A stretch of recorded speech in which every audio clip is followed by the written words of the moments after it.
আসসালামু আলাইকুম ওয়া রাহমাতুল্লাহি ওয়া বারাকাতুহু। ইন্তেফাদা বাংলাদেশ কর্তৃক আয়োজিত অধ্যকার এই মহতী সম্মেলনে আয়োজিত আগত সকল ভাইরা, মূলত এতক্ষণ পর্যন্ত যে কথাগুলো শুনছিলাম, যাদেরকে দেখতে পাচ্ছিলাম, মানসিকভাবে এরপরে সুস্থ থাকা যায় না। আমি এরকমই একটি সম্মেলনে গিয়েছিলাম, বাংলা এডিশন, আমাদের সাংবাদিক ইলিয়াস ভাইয়ের যে একটা অনলাইন ভিত্তিক টিভি, এটার উদ্বোধনী অনুষ্ঠানে গিয়েছিলাম। সেখানে একজন মা, তার বাচ্চা শহীদ হয়ে গেছে, বলতে বলতে বেহুশ হয়ে পড়ে যান, সেখানে মঞ্চে পড়ে গিয়েছিলেন। তাদের অভিযোগ ছিল যে আমাদের সন্তানগুলো এভাবে শহীদ হয়ে গেল, আমরা কোনো বিচার পাইনি। আমি বলবো, আজকে এখানে সাফল্য ও ব্যর্থতা, সাফল্য একটা আছে, সেটা হচ্ছে এই, বাংলাদেশের বুকের উপরে এক জালিম স্বৈরাচারী খুন, গুম, হত্যা, ধর্ষণ সবকিছু চালিয়ে ক্ষমতা পাকাপোক্ত করার চেষ্টা করেছিল। এমনকি দেশ থেকে ইসলামকে নির্মূল করার জন্য যারা সঠিকভাবে ইসলামকে প্রচার করতে চায়, যারা সঠিকভাবে ইসলামকে অনুসরণ করতে চায়, তাদেরকে জঙ্গি বানিয়ে এদেশ থেকে নির্মূল করার চক্রান্ত করা হয়েছিল। সেই ফ্যাসিস্ট, স্বৈরাচারী এবং জঙ্গি নাটকের উদ্ভাবক শেখ হাসিনা এখান থেকে বিতাড়িত হয়েছে, এটা সাফল্য। ব্যর্থতা হচ্ছে যে তারপরে যেটা প্রয়োজন ছিল, যারা ত্যাগ স্বীকার করলো, যাদের ত্যাগের বিনিময়ে এই স্বাধীনতা অর্জন হলো, তাদের অনৈক্য এবং তাদের উদ্দেশ্যের ঐক্য না থাকার কারণে আজকে এই সফলতা ব্যর্থতায় পর্যবেসিত হতে যাচ্ছে। আমাদের মনে রাখতে হবে, আজকে যারা শহীদ হয়েছে, যারা আহত হয়েছেন, যারা, মনে রাখতে হবে, আপনারা যদি সত্যিকার ন্যায় বিচার চান, ন্যায় বিচার করার মালিক একজনই, আল্লাহ সুবহানাহু ওয়া তাআলা। তিনি বলেছেন মালিক ইয়াউমিদ্দিন। যখন শহীদরা আল্লাহর কাছে আবেদন করলো যে আমরা আমাদের আত্মীয় স্বজনকে বলে আসি আমরা খুব ভালো আছি, আল্লাহ রাব্বুল আলামিন বললেন আমার একটা নীতি আছে, আমি কাউকে আর ফেরত দিব না, তবে তোমাদের পক্ষ হয়ে আমি তোমাদের বার্তাটা পৌঁছে দিচ্ছি। ওয়ালা তাকুলু লিমান ইউকতালু ফি সাবিলিল্লাহি আমওয়াত বাল আহইয়াউন ইনদা রাব্বিহিম ইরযাকুন। তারা জীবিত, তারা আল্লাহর কাছে রিজিক প্রাপ্ত হয়। ফারিহিনা বিমা আতাহুমুল্লাহু মিন ফাদলিহি, তারা আনন্দে আছে। ওয়া ইস্তাবশিরুনা বিল্লাযিনা লাম ইয়াহকু বিহিম ইলা আখিরিহি। অনেক লম্বা বিষয়। আমি যে কথা বলতে চাচ্ছি সেটা হচ্ছে এই, মনে করবেন, প্রত্যেকটা ব্যর্থতার মধ্যেও সফলতা থাকে, হতাশার মধ্যেই সুসংবাদ থাকে। আল্লাহ সুবহানাহু ওয়া তাআলা তার প্রিয় নবীকে বলেছেন অদ-দুহা ওয়াল লাইলি ইযা সাজা। এখানে দুইটা শব্দ এসেছে। দোহা মানে হচ্ছে একেবারে যখন দিনের আলোটা প্রখর হয়ে যায়, আমরা যখন 10টা 11টা বাজে তখন যে আলোটা আসে, এটাকে দোহা বলা হয়। অপরদিকে ওয়াল লাইলি ইযা সাজা হচ্ছে যখন অন্ধকার একেবারে নেমে আসে। তো আল্লাহ রাব্বুল আলামিন এখানে দেখিয়ে দিলেন যে যেখানে অন্ধকার আছে সেখানে আলো আছে। আমরা মনে করি আজকের এই যে অবস্থায় চলে এসেছি, এখান থেকে আমাদের মনে রাখতে হবে আল্লাহর রাসূল সাল্লাল্লাহু আলাইহি ওয়াসাল্লাম যখন হুদায়বিয়ার সন্ধি হলো, বাহ্যিকভাবে এটা ছিল মুসলিমদের বিরুদ্ধে, এমনকি ওমর ইবনে খাত্তাব রাদিয়াল্লাহু তাআলা আনহু আল্লাহর রাসূলের সামনে দাঁড়িয়ে বললেন, আপনি কি সত্য নবী নন? আপনার কোরআন কি সত্য নয়? আমরা কি সত্য দিনের উপর নই? আমরা যদি মারা যাই তাহলে জান্নাতে যাব, ওরা মরলে জাহান্নামে যাবে, বিষয়টা কেমন নয়? তিনি বললেন অবশ্যই। তখন ওমর বলেছিলেন, তাহলে কেন আমরা এই অপমানজনক শর্ত মেনে নিচ্ছি? তিনি উত্তর দিয়েছেন আনা রাসূলুল্লাহ। একইভাবে প্রশ্ন করলেন আবু বকরকে গিয়ে, তাকেও গিয়ে একই প্রশ্ন করলেন, একই ধরনের কথা বললেন। তিনি বলেন হুয়া রাসূলুল্লাহ, তিনি আল্লাহর রাসূল।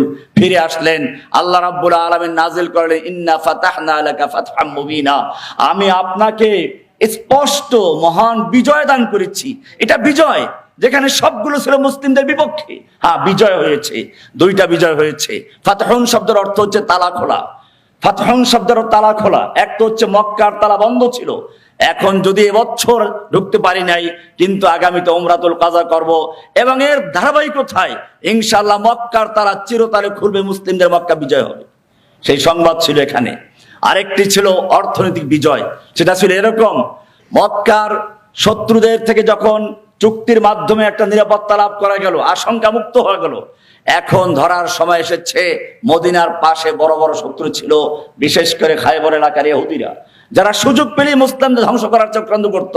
আল্লাহর রাসূল সাল্লাল্লাহু আলাইহি ওয়াসাল্লাম তাদের উপর আক্রমণ করলেন এবং সেখানে বিজয় হলো, এবং এই বিজয়ের মাধ্যমে মুসলিমদের অর্থনৈতিক, রাজনৈতিক, সামাজিকভাবে শক্তি প্রতিষ্ঠিত হলো। আপনারা জানেন এরপরে বিভিন্ন কাফের গোষ্ঠীগুলো মুসলিমদের সাথে মৈত্রী চুক্তি করতে উদ্বুদ্ধ হলো। একদিকে যেমন মক্কার কাফেরদের সঙ্গে বনু খোজা চুক্তি করলো, অপরদিকে দেখা যায় বনু বকর মুসলিমদের সঙ্গে চুক্তিবদ্ধ হয়েছিল। সুতরাং আমাদের মনে রাখতে হবে কিছু সফলতা এখানে আছে। এখন আমরা কথা বলতে পারছি, আমরা এখন কারাগার থেকে অনেক ভাইদের মুক্ত করতে পেরেছি, যদিও আমাদের অনেক ভাই এখনো কারাগারে বন্দী আছেন, মুক্তির অপেক্ষায় আছেন। সেজন্য আমাদের এখন সুচিন্তিতভাবে, সুপরিকল্পিতভাবে আমাদেরকে প্রস্তুত হতে হবে। এই বিচার এভাবে পাওয়া যাবে না। যদি সত্যিকার বিচার আপনি পেতে চান, তাহলে আপনাদেরকে ঐক্যবদ্ধ হয়ে এই আবার নতুন করে ইসলামকে বিজয়ী করার জন্য যারা আজকে ক্ষমতা ছিনতাই করে নিয়েছে, যারা এই শহীদদের রক্তের উপর দাঁড়িয়ে ক্ষমতা পাওয়ার পরে শহীদদেরকে ভুলে গিয়েছে, বারবার আমরা একই অভিযোগ শুনছি, এখান থেকে যদি মুক্তি পেতে হয় তাহলে আমাদের ঐক্যবদ্ধ হয়ে আবার আরেকটা বিপ্লব করতে হবে, এবং সেই বিপ্লবের মাধ্যমে আবার ক্ষমতা হাতে নিয়ে এই শহীদদের বিচার ইনশাআল্লাহ করে ছাড়বো আমরা। এটাই একমাত্র পথ। এজন্য প্রয়োজন আছে, কোরআন বলছে ওয়াইদু লাহুম মাসতাতাতুম মিন কুওয়া, ইবাদত করতে হবে। সালাত পড়তে হলে যেমন উযুর প্রয়োজন হয়, উযু ছাড়া সালাত হয় না, এরকম বিচ্ছিন্ন ভাবে ছোট ছোট ক্ষুদ্র ক্ষুদ্র শক্তি অর্জন না করা পর্যন্ত আসলে কেউ আপনাকে গুরুত্ব দিবে না, কেউ আপনাকে আসলে কথাও শুনবে না। ঐক্যবদ্ধ হতে হবে। আজকে আমি মনে করি যে সকল শহীদ পরিবারের লোকেরা এবং যারা আহত হয়ে আছেন তারা, এবং যারা আজকে আন্দোলন করছেন বা করেছেন, সকলেই যদি আমরা ঐক্যবদ্ধ হয়ে মাঠে থাকি, সেক্ষেত্রে ইনশাআল্লাহ আমাদের বিজয় নিশ্চিত হবে এবং আমরা নিজেরাই বিচার করতে পারবো। আমরা কারো কাছে বিচার দাবি করে লাভ নেই। কার কাছে বিচার চাবেন? যাদের কাছে বিচার চাবেন, সেই ফ্যাসিস্ট হাসিনা যেরকম ভাবে মানুষকে গুম করেছিল, কোনো খবর নেই, আবার নতুন করে সেই গুমের রাজত্ব কায়েম হওয়া শুরু হয়েছে। আপনি কার কাছে বিচার চাবেন? যে হাসিনা পশ্চিমাদের খুশি করার জন্য জঙ্গি নাটক তৈরি করেছিল, আনসারুল্লাহ বাংলা টিম তৈরি করেছিল, কাল্পনিক ভাবে আমাকে প্রধান বানিয়েছিল। আমি হলফ করে বারবার বলেছি, বাংলাদেশে আনসারুল্লাহ বাংলা টিম নামে কোনো দল অস্তিত্ব ছিল না, ছিল না, ছিল না।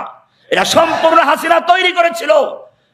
আজকে যেরকম ভাবে হাসিনার সময় জঙ্গি নাটক তৈরি করা হয়েছিল, লোকদেরকে ধরে নিয়ে যাওয়া হয়েছিল, মা বাপকে খবর দেওয়া হয় নাই, পরিবারকে জানানো হয় নাই, সেই একই নিয়মে হাসিনার রেখে যাওয়া সেই দোসরেরা যারা ঘাপটি মেরে বসে আছে, আবার সেই নাটক শুরু করেছে। আমি আপনাদের বাংলাদেশের সাংবাদিকদের বলতে চাই, আমি সেদিন বিবিসির সাংবাদিক বলেছিলাম, বারবার একই, আপনারা জানেন বাংলাদেশে যখন ইসলামের বিরুদ্ধে কেউ লেখে আর এদেশে যখন তাওহীদি জনতা সোচ্চার হয়ে যায়, তখন বলা হয় ওনার আইডি হ্যাক করে কেউ লিখেছে, হ্যাক হয়ে গেছে। আর যখন আমাদের কোন একটা মাদ্রাসার ছাত্র আমার মুক্তির খবর শুনে আলহামদুলিল্লাহ বলেছে শুধুমাত্র, সেজন্য তাকে জেলখানে নিয়ে যাও, 12-14 বছরের ছাত্রদের, একজন দুজনে অনেকগুলো, সেই সিলেট থেকে ধরে এনেছে, এরপরে মামলা দিয়েছে গাজীপুরে। অপরাধ কি জিজ্ঞেস করলাম, অপরাধ হচ্ছে আপনার মুক্তির খবর শুনে আমরা মাশাআল্লাহ বলেছিলাম, আলহামদুলিল্লাহ বলেছিলাম। এ হচ্ছে আমাদের অবস্থা। এখান থেকে মুক্তি পেতে হলে কারো কাছে দাবি জানিয়ে নয়, যদি সত্যিকার মুক্তি চাও, যদি সত্যিকার অর্থে এই শহীদদের বিচার করতে চাও, যদি সত্যিকার অর্থে আহত লোকদের প্রাপ্য পাওনা বুঝিয়ে দিতে চাও, আর কোন বিকল্প নেই, ঐক্যবদ্ধ হও। ওয়াইদু লাহুম মাসতাতাতুম মিন কুওয়া, এদাদের প্রয়োজন আছে। সেই জন্য শুধু এই কয়েকজন লোক দিয়ে চলবে না, এটা আরো বড় পরিসরে করতে হবে। এখানে আমি যা দেখতে পাচ্ছি, আমরা মনে রাখতে হবে, যে কোনো আন্দোলন যদি সফল করতে হয়, বিশেষ করে ইসলামিক আন্দোলন, তিনটা জিনিসের প্রয়োজন হবে। একদিকে ওসমানের মতো ধনী, আর একদিকে হামজার মতো বীর পুরুষ, আর একদিকে আবু বকরের মতো মুরব্বী, ওলামায়ে কেরামদের নেতৃত্ব, কিয়াদাতুল উলামা, ধনীদের অর্থ, যুবকের রক্ত, এই তিনটা জিনিস যতক্ষণ পর্যন্ত সমন্বিত না হবে অতক্ষণ পর্যন্ত খুচরা খুচরা আন্দোলন করা যাবে, ব্যর্থ চেষ্টা করা যাবে, কয়েকজন নেতা হওয়া যাবে, কিন্তু পরিপূর্ণ করে আন্দোলন করা যাবে না।